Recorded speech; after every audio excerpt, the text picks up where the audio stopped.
আসসালামু আলাইকুম গাইস, আশা করি তোমরা সবাই ভালো আছো। আলহামদুলিল্লাহ আমি তোমাদের দয়া ভালো আছি। প্রতিদিনের মতন আজকে তোমাদের মাঝে রান্নার ভিডিও নিয়ে আসছি। আজকে রুই মাছ দিয়ে, আলু দিয়ে, ফুলকপি দিয়ে, সিম দিয়ে, মূলা দিয়ে, টমেটো দিয়ে রান্না করবো। মাছটাকে কেটে দিয়ে পরিষ্কার করে নিয়েছি। 1 চামচ হলুদের ফাঁকি দিয়েছি, 1 চামচ মরিচের ফাঁকি দিয়ে দিচ্ছি, পরিমাণ মতন লবণ দিয়ে দিব, দিয়ে এটাকে হাতে ভালো করে মেখে নিব।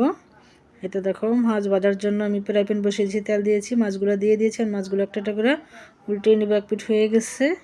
তো দেখো সবগুলো মাছ কুলতুম আমি ভালো করে ভেজে নিব। তো মাছগুলো ভাজা হয়ে গেছে, এখন আমি নামিয়ে নিয়েছি। রান্না করার জন্য তেল, পেঁয়াজ, কাঁচা মরিচ কুচি সব দিয়ে ভালো করে ভেজে নিব।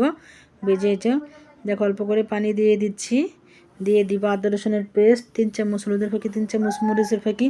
কারণ আজকে অনেক সবজি, তোমার আজকে মানুষ আমরা 13 জন, তার জন্য সবজিও বেশি। পাতিলা অনেক বড় পাতিলা নিয়েছি, তো দেখো বড় পাতিলা রান্না করছি।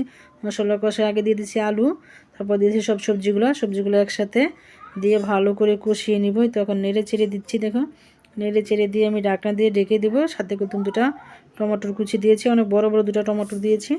তো দেখো দিয়ে আমি এটাকে ভালো করে কুতুম কষিয়ে নিব সবজিটাকে। তো দেখো সবজিটাকে ভালো করে আমি কষিয়ে জলের পানি দিয়ে দিব এখন।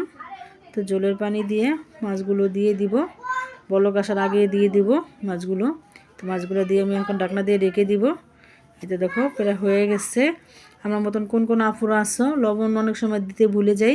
দেখো লবণটা দিতে কিন্তু আমি ভুলে গিয়েছিলাম, 2 চামচ লবণ দিয়েছি, একদম পারফেক্ট হয়েছে, লবণ কম বেশি হয় না। আর এখন দিয়ে দিচ্ছি ধনিয়া পাতা কুচি। এতে দেখো ধনিয়া পাতা কুচি দেওয়া হয়ে গেছে, আমার রান্নাও শেষ। এতে দেখো আমি সবজিটা কিন্তু নামিয়ে নিয়েছি। যদি রান্নার রেসিপি তোমাদের ভালো লাগে, লাইক কমেন্ট শেয়ার করো। আল্লাহ হাফেজ।